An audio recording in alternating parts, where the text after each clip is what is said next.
you roughly have price stability, you roughly have stable inflation when you're doing nominal GDP targeting, but it's not 100%. But I still think it's better to do that. I think it's better to let the price level respond to these supply shocks.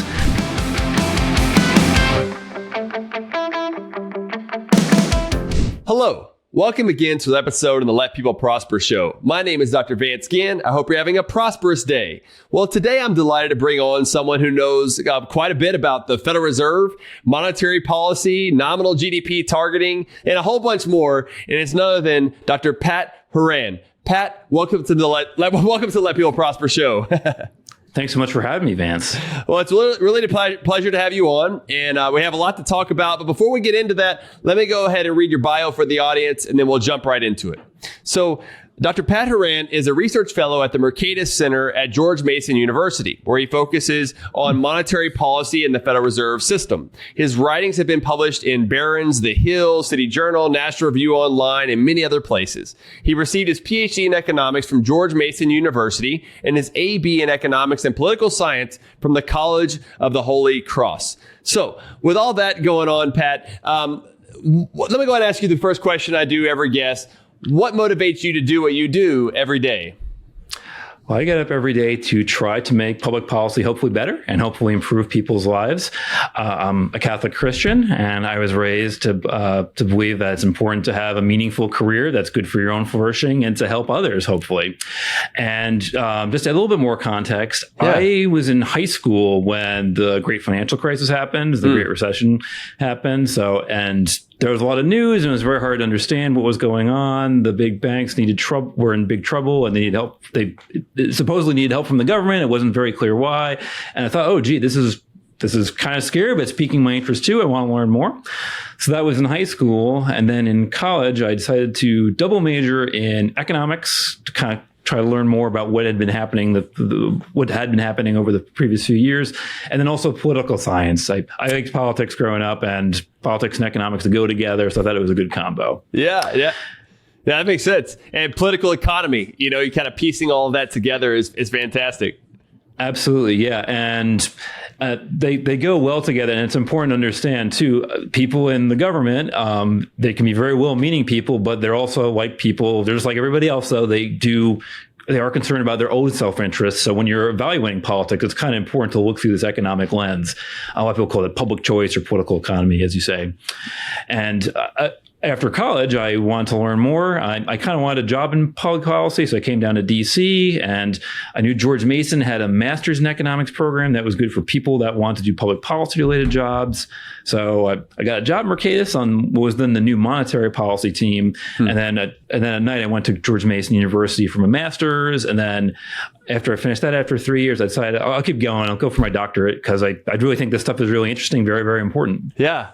Oh, that's fantastic. I like how you started there with high school and how you got interested in that with the great financial crisis or the Great Recession, whatever you want to call it nowadays.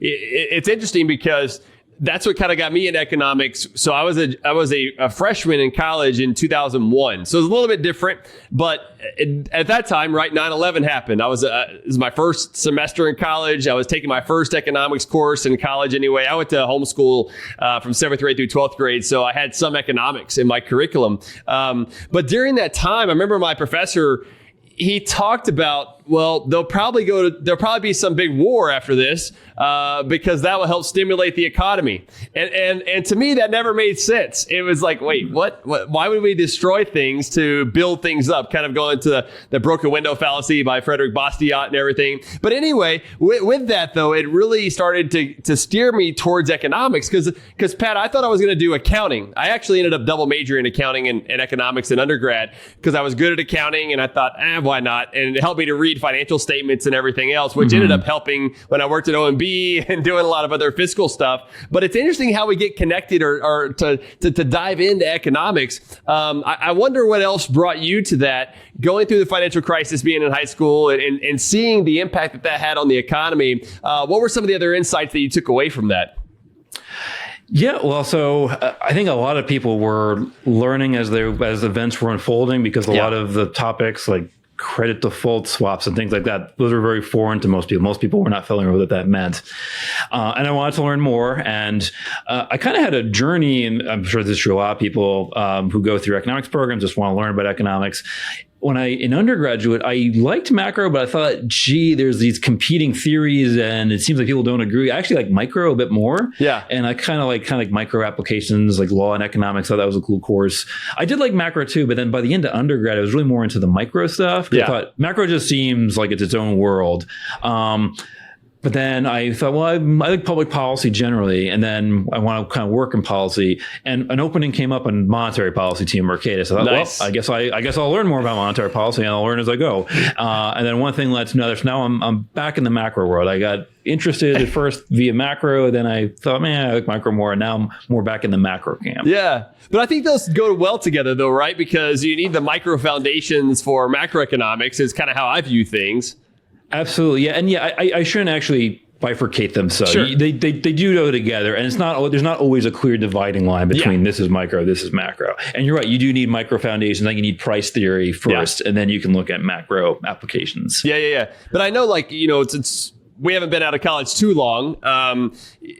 One of the things that you tend to see is that you get a lot of people who do focus on one or the other. And there are different fields in economics. Those who maybe didn't get a PhD in economics or don't know about it, there's different exams that you take, qualifying exams and micro and macro, and then you can do different fields and everything else. And so there is some separation whenever you're going into those graduate courses to separate those out. Just like in undergrad, there's the principles of micro, principles of macro, and so forth. But I think from what I gather anyway, is my thoughts on economics, Pat, have been, I like to think about it as Pete Boettke would call mainline economics, where you think about Adam Smith and Hayek and kind of a combination of the public choice economics, the Chicago School of Economics, Austrian School of Economics, and the new institutional economics are kind of like, that's really where I start. Those are kind of my assumptions that are baked into that. But I wonder kind of what your economic views are and where they come from. Yeah, so I think Milton Friedman has a line that I forget the exact quote, but he says, like, well, I don't believe a Chicago school and a Keynesian school. I believe there's good economics and bad economics. I think you can take different ideas from different traditions, and not all traditions are going to be everyone's 100% on the same page. So like within the Austrian school, you have Friedrich Hayek did not 100% agree with everything Ludwig von Mises said. They agreed a lot, but not 100%. Yeah. So you can still have diversity of opinion based on, you might have some slightly different views about methodology. So you could arrive at somewhat different conclusions than that. I do believe it is important, though, to have this kind of, I guess you could say like an old school Chicago person, like this kind of price theory that emerged in like early 1900s. So that's, you could roughly call that more micro. On the macro stuff, I think even people in different schools, they can be right about certain phenomenon. Yeah. I mean, I think in general, I think of myself as like fairly monetarist. I think monetary policy tends to be pretty important. Yeah. That's not to say, I mean, a real shock can happen, like COVID, for example. So there can be times in life where real shocks are the predominant force. So I mean, I think I would call myself Chicago leaning, more monetarist.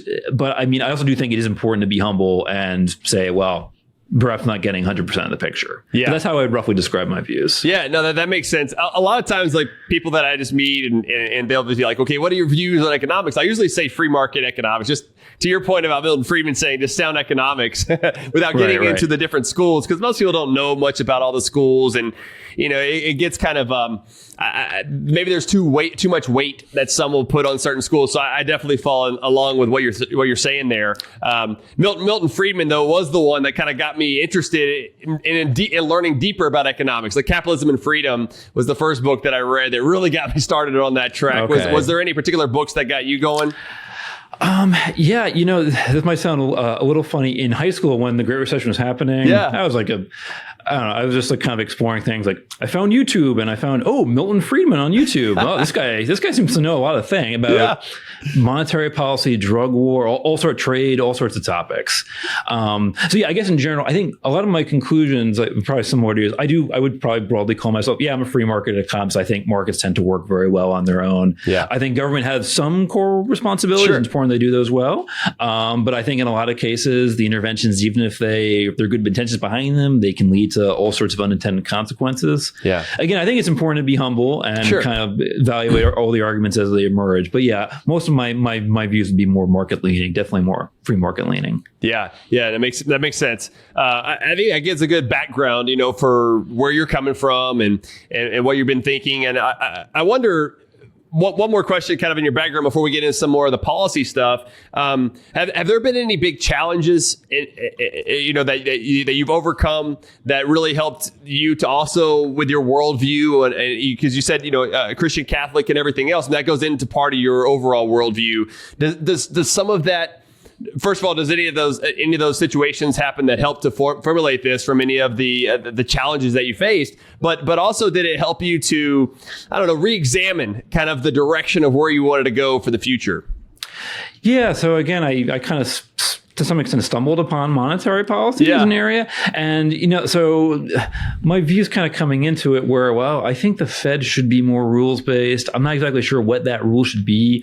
Milton Friedman supported a money growth rule. I knew a little bit about the Taylor rule as like kind of a way to set monetary policy, but I didn't have like super strong opinions. Yeah. And when I actually heard what a lot of the folks at Mercatus were very into this nominal GDP or nominal income targeting idea. And I was a little skeptical at first because I thought like, does that mean that you're saying, well, the Fed's trying to guess what nominal GDP is? Can the Fed know that? Because like we say, like government actors, even if they're smart, it's still hard for them to make good predictions. Yeah. So like it took me a lot of learning though, and I actually learned. Actually, Hayek supported a version of this at one point in the 30s, at least in abstract. Yeah. And the idea is not central planning. The idea is that if you have a central bank, the central bank has the monopoly on base money. That's currency plus the reserves of the central bank. So by virtue of that, they're doing something. So what's the best thing they can do? And nominal GDP targeting, I think it makes a lot of sense. There's a lot of good reasons why free market economists should like nominal GDP targeting for a country like the U.S. We can get into that as we talk more about my research. Yeah. Okay, great. All right. Well, let's go ahead and start diving into that then. You've got several key papers that are out there. And one of the ones, though, that I wanted to focus on for at least part of our discussion was one that you have in the Southern Economic Journal. It actually published this year in August on Milton Friedman and nominal income targeting. And I'd love to hear your thoughts on this, kind of your overall pitch on it. And with some interest from my view, and I'll ask questions on this too, but it's kind of interesting because there has been this push, as you mentioned earlier, with Milton Friedman having the K% money growth rule, just something that controls the money supply. And so historically, it hasn't seemed like Milton Friedman has necessarily been interested in or wanted to recommend the nominal income targeting. But I think you make some strong cases. So go ahead and make your case here, and then we can kind of go from there. Right. Yeah. So the point of the paper is to explore, well, what might have Milton Friedman said about nominal GDP or nominal income targeting? So for nominal GDP, nominal income, for the people who are not familiar, that's like the total sum of spending in the economy. And I was interested in it because, well, I liked Milton Friedman a lot, and I liked his ideas, micro and macro. Two, my colleagues at work are saying nominal GDP targeting, so that seems like a pretty good mode for policy. So I was curious, well, did Milton Friedman have much to say about this? And he didn't have a ton to say. There were some people that knew him that said they had conversations with him, but not much in writing from him on the topic. And so I was exploring this topic, kind of like thinking, well, what would he say about this, given his support for rules? And I came to the conclusion that Friedman would have had a lot of good reasons to like nominal GDP targeting. So how do I arrive at that conclusion? So again, Milton Friedman, for most of his career, kind of like mid to like end of his career, he had some qualifications, but more or less the main rule he proposed for monetary policy in the U.S. and other advanced economies was the central bank should just try to keep the money supply growing on a stable path. It shouldn't try to it shouldn't try to interfere with unemployment or try to target unemployment because it's going to create a lot of errors in that process. He had this whole view that monetary policy works with lags. So, hey, you shouldn't try to target this goal, just target this intermediate variable instead. And he liked that rule for a long time. It became popular in the 70s when inflation was a huge problem. In the 80s, there was less enthusiasm for it because there seemed to be this instability in the velocity of money. It seemed to be less predictable. So if you target it, you might have total spending in the economy might go up and down a lot. Maybe that's not great. Maybe there's a better alternative. The Taylor rule started to emerge around this time as a better way to set policy in the views of a lot of economists. But I was trying to reconcile, okay, Milton Friedman and rules and good and abstract nominal GDP, how do we get there? And I was looking at Friedman's case for the K% rule. And one of his arguments for it was, in his view, if the central bank can do a pretty good job stabilizing money growth, the velocity of money, the rate at which people spend money, is going to be roughly stable because people are going to be more confident about what the central bank is doing. So there should be more predictability in that regard. Well, though, if you have stable money growth and you have stable velocity, you then have stable nominal GDP growth. And for the non-economists, we say money times velocity equals your prices times your output. So, and that you can do that in growth rates too. So growth of money plus growth of velocity equals stable nominal income, because P times Y is nominal income. So in a sense, he was kind of arguing for nominal GDP targeting. He wasn't explicitly saying that. He actually framed it in terms of this is the best goal to get to price stability, which he said was the most important thing. So that's another interesting question. So, okay, price stability on one hand, nominal income stability on the other. Are those different or the same, or what do we make of that? And they're not quite the same because, and this is one big argument for nominal GDP targeting, I think Friedman would like it. So nominal income targeting, if you keep that stable, let's say you keep that on a stable path, your prices are going to fluctuate a little bit, particularly in response to big supply shocks. But that's desirable in my view and the view of a lot of other economists. So an example would be, okay, you have these big supply shocks. They don't happen often, but they happen. And we had some recent examples of this right after COVID. With COVID, you have the economy gets people stay home because they're afraid of the virus, but you also have the government shutdowns of all the activity. You start to reopen it. The Fed keeps interest rates very, very low and money growth soars. You can argue that there was an increase in demand for money. So at first that seems very reasonable. But then as the economy reopen, as firms reopen, you want to kind of undo that big bulge in money growth. So that's kind of the chronology would happen. But then as the economy reemerged, you then say, a lot of people wondered, okay, there's a lot of demand. We want to unwind that demand. But you do have these supply shock examples. You have these pandemic disruptions. You then have this Russia-Ukraine war. And it's very hard to discern in real time, okay, the prices are going up of certain thing, oil or other goods and services in the economy. Is it supply or is it demand? And it's hard to tell in real time. One big argument for nominal GDP targeting is you don't actually worry about these short-run price fluctuations. You just worry about where you think nominal GDP is going. So you're going to have prices, they're going to fluctuate in response to these big supply shocks, but they're still going to be anchored because over the long run, these supply shocks should offset. So you roughly have price stability, you roughly have stable inflation when you're doing nominal GDP targeting, but it's not 100%. But I still think it's better to do that. I think it's better to let the price level respond to these supply shocks. And I just gave you the negative supply shock example, which is that stinks. The prices went up for oil because of this exogenous shock, like say it's the Russia-Ukraine war. But on the flip side, if you have a productivity boost, you want prices to fall. You want consumers to benefit from those falls in prices. And have the associated increase in output, right? Because and there's different levels of. But thanks for that description, by the way. I think that was excellent. And just digging into that a little bit more for the nominal income targeting, just to make sure that I understand where you're coming from this. I've read quite a bit about it overall. I've had Alex Salter on as well. We had a good discussion about it. And but basically it's where the MV, like you said, equal to PY. And if you put them in growth rates, do you have a certain growth rate that nominal GDP should grow by? Is that 5%, 2% inflation, 3% GDP, or is it or just it kind of depends on the situation?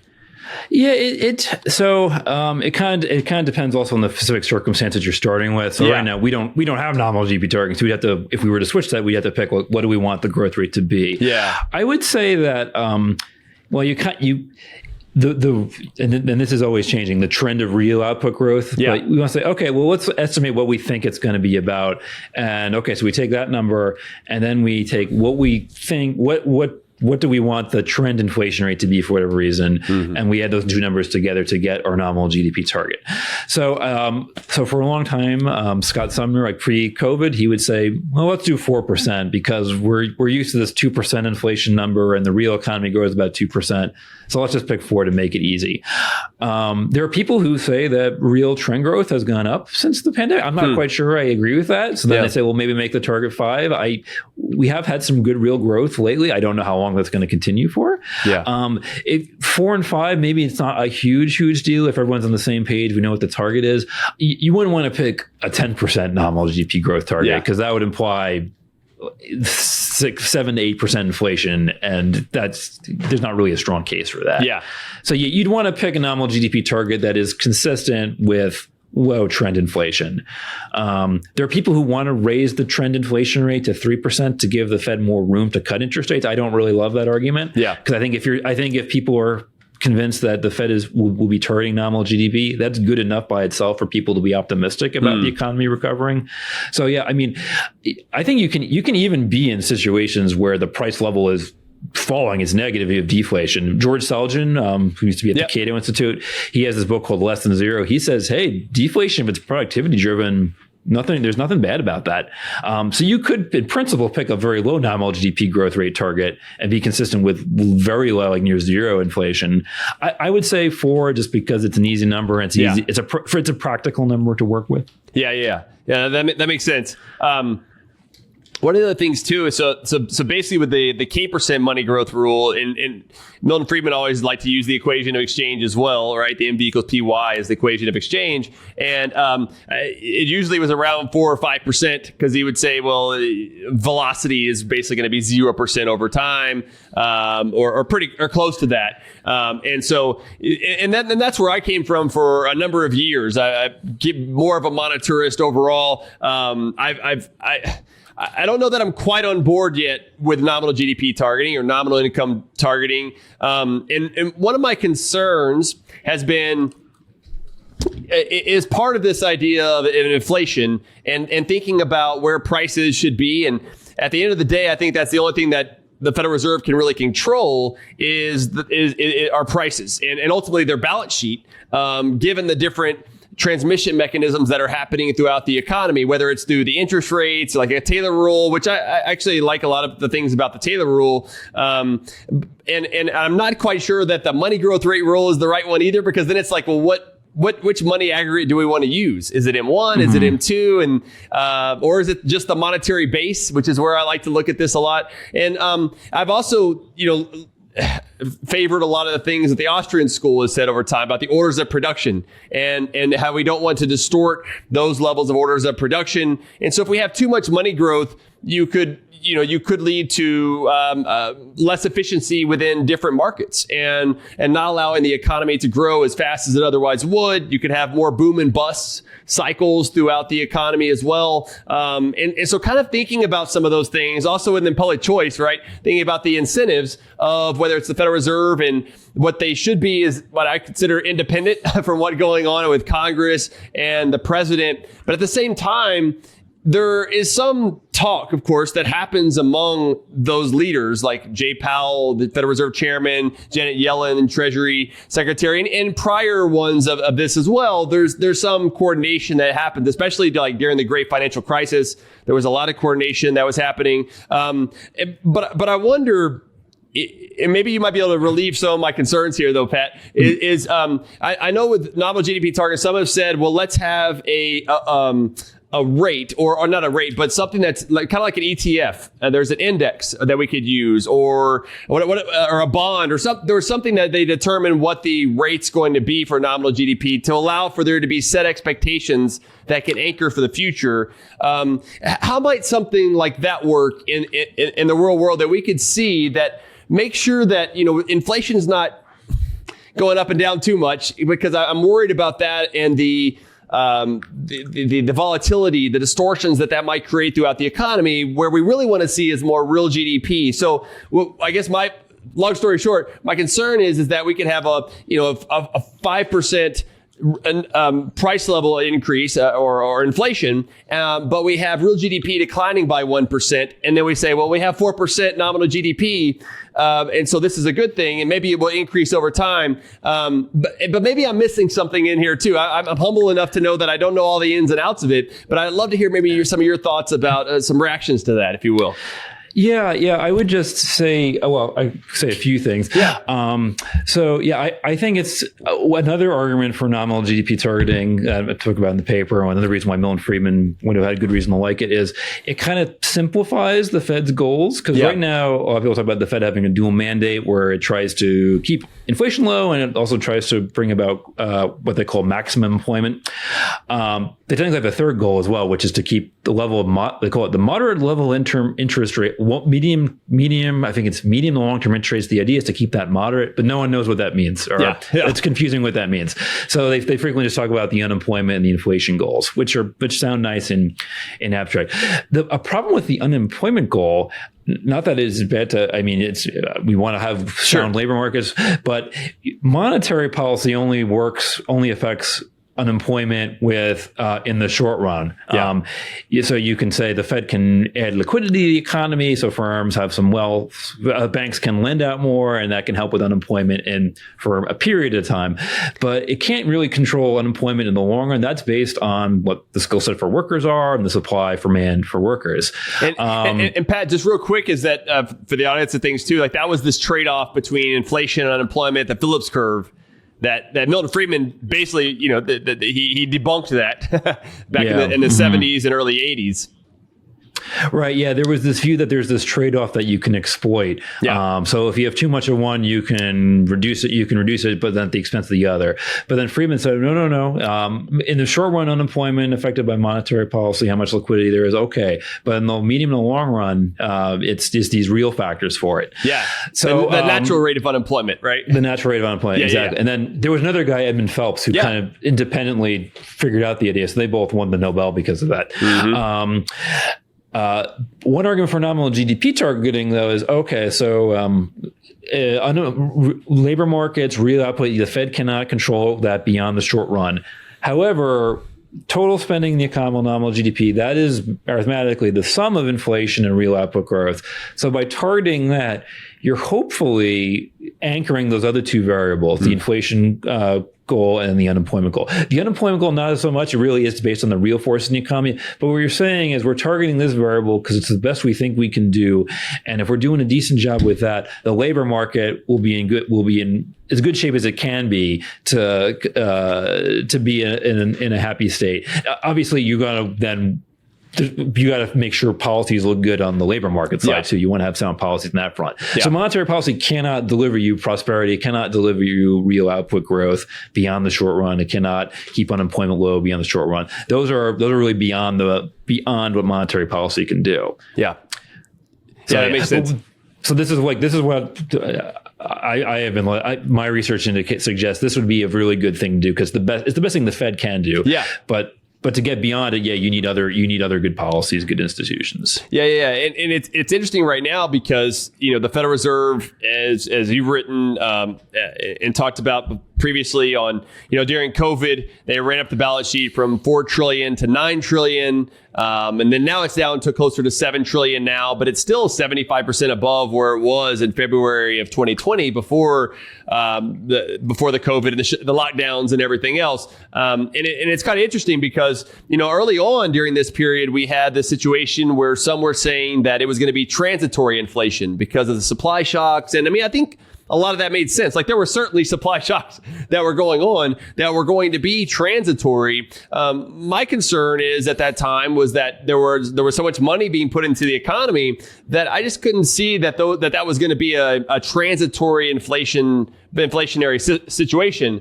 Now, some who have called it transitory have said, well, look, it went up, but it came back down, even though it took years. It went up to 9% in 2022, back down to 3%.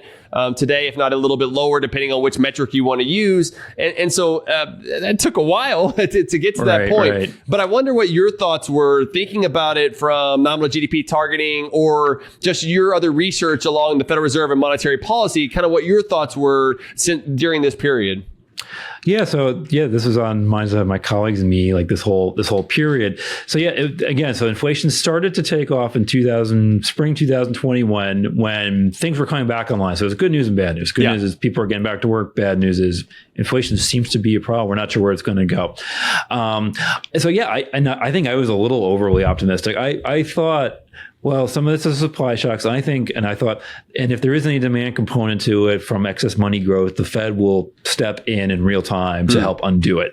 And then so by the fall, prices had overshot kind of their pre-pandemic trajectory, but you say, okay, well, there are these weird supply shocks though. But then by fall of that year, you have nominal GDP. Okay, that's above its target now. Now it looks like ideally you want to actually adjust policy a little bit in advance because you have a bit of a lag that you're working with. So then in the fall and like early winter, I was a little uncomfortable thinking like, well, they should really be tightening more. But I think they'll still do a decent job playing catch up. But then in the spring, you then have like very, very high inflation, spring 2022. Mm-hmm. And then that's compounded again with the Russia-Ukraine war. But I still think even at that point, that's pretty clear. There's a lot of excess demand here. Yeah. And then the Fed did play catch up. They raised their target rate quite a lot that spring and summer, and then a little bit more afterwards. I think they did play catch up. To their credit, they did acknowledge.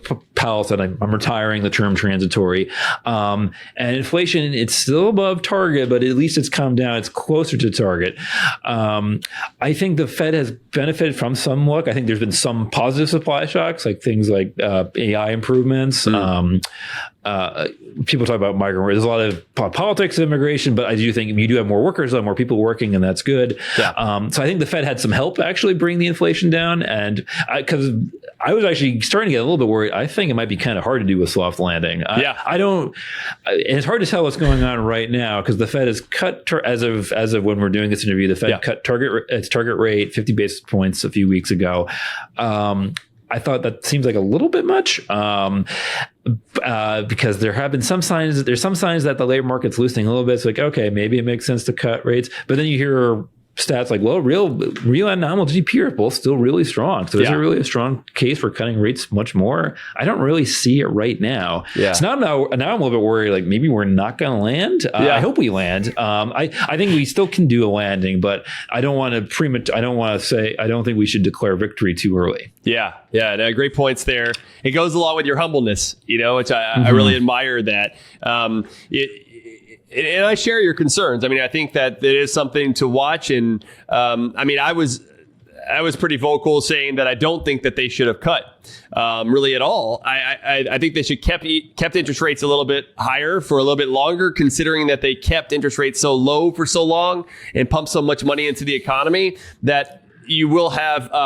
I'm a little bit more. I'm more hawkish in that sense. That where I'd like to see them keep it that way and really focus on cutting their balance sheet. I know you've written some. You had a good piece not too long ago over in the Discourse, which is a great publication by the Mercatus Center, and talking about the Federal Reserve's balance sheet.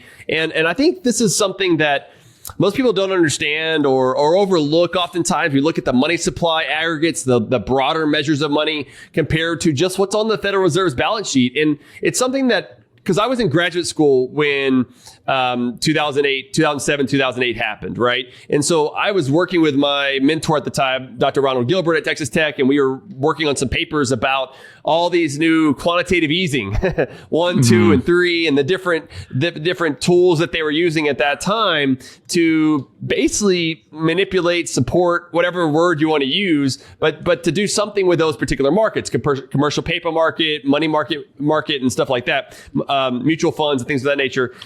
And it got me thinking more and more about the balance sheet. And over time, there's been some changes in it. I mean, at that time, it was $800 billion in early 2008 was the Federal Reserve's balance sheet, which ended up being about, I think it was 2% of GDP. And now we're well above where that is. And so I still look at the balance sheet and think about, okay, the Cleveland Fed has these credit easing. You can go on their website and you can see like, okay, here's where the money's going. Short-term treasuries, longer-term treasury securities, mortgage mortgage-backed securities, agency debt. I mean, a lot of that stuff all started, of course, during the 08-09 crisis. And it's kind of like, okay, well, how much is distorting those particular markets, what's on the Fed's balance sheet? Some of that's been just, they're selling it off into the market. And so that puts upward pressure on prices, on interest rate, the price of credit.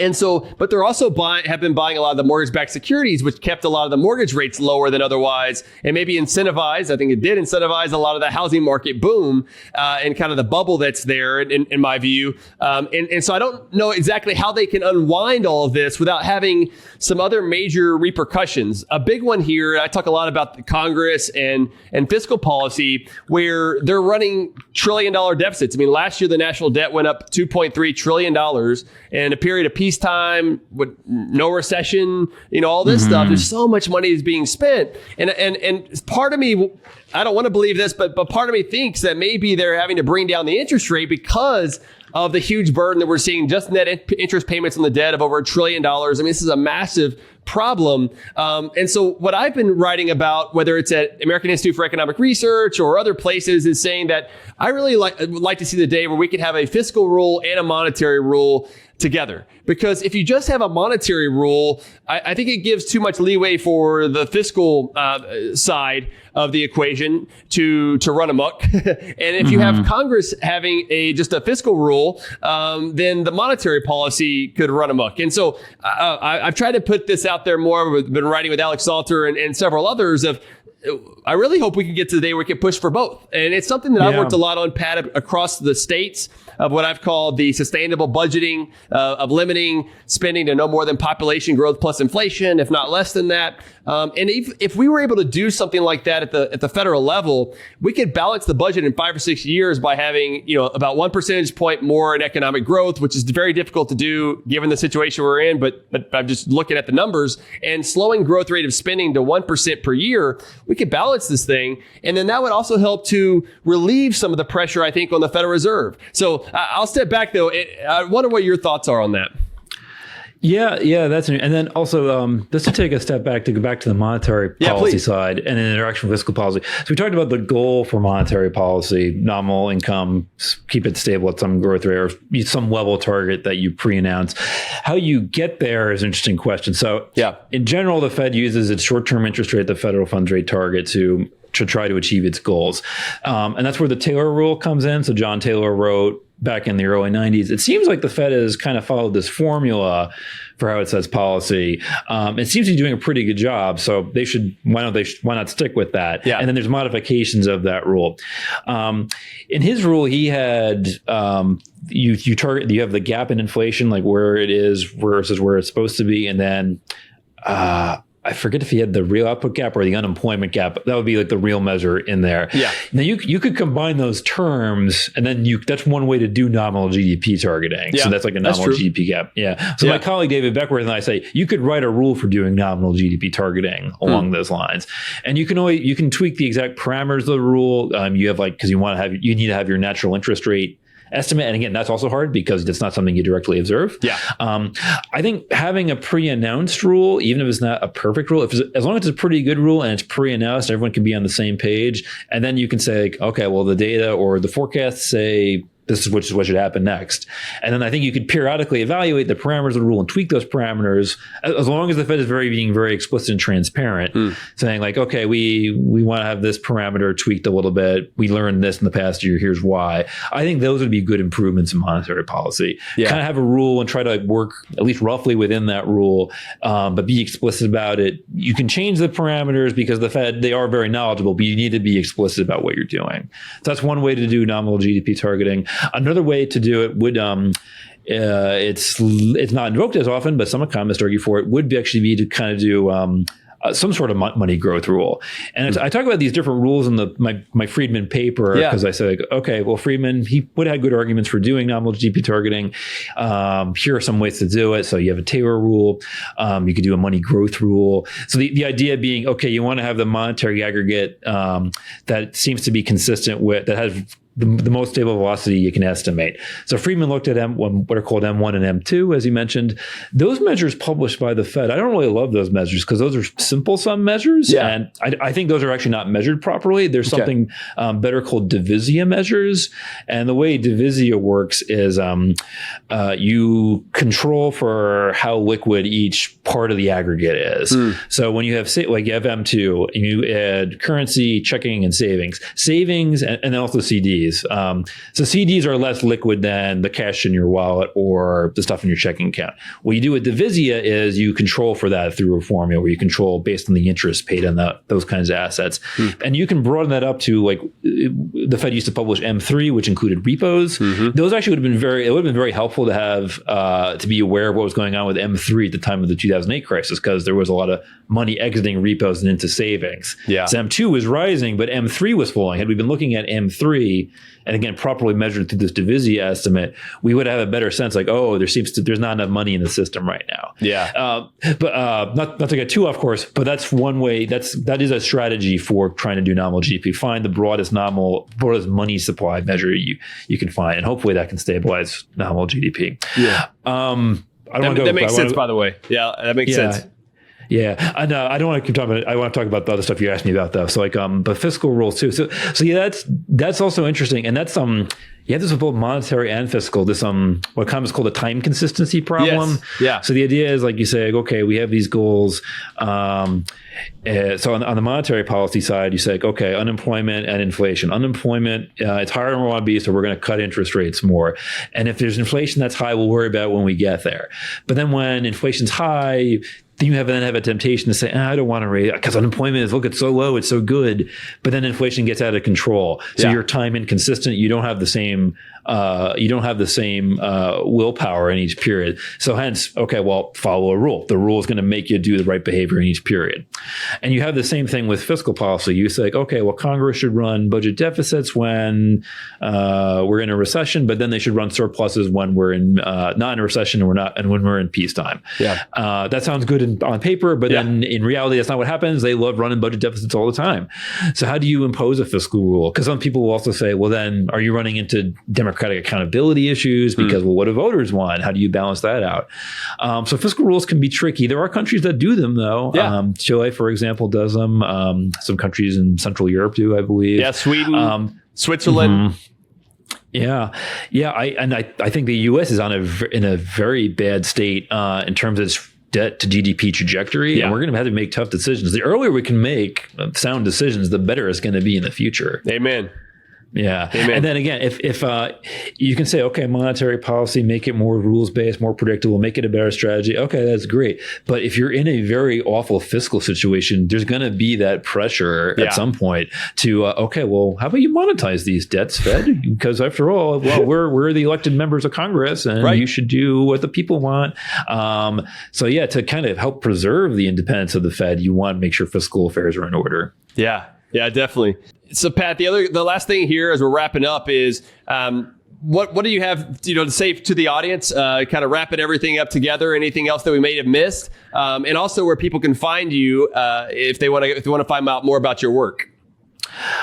Okay, yeah, well, I would say just a big takeaway is I think monetary policy is very, very important for macro stability. So you want to get monetary policy right. Yeah. I think good monetary policy rules would be a big step in the right direction. Stabilizing nominal GDP would be my preference, but I'm open to other suggestions depending on what research says.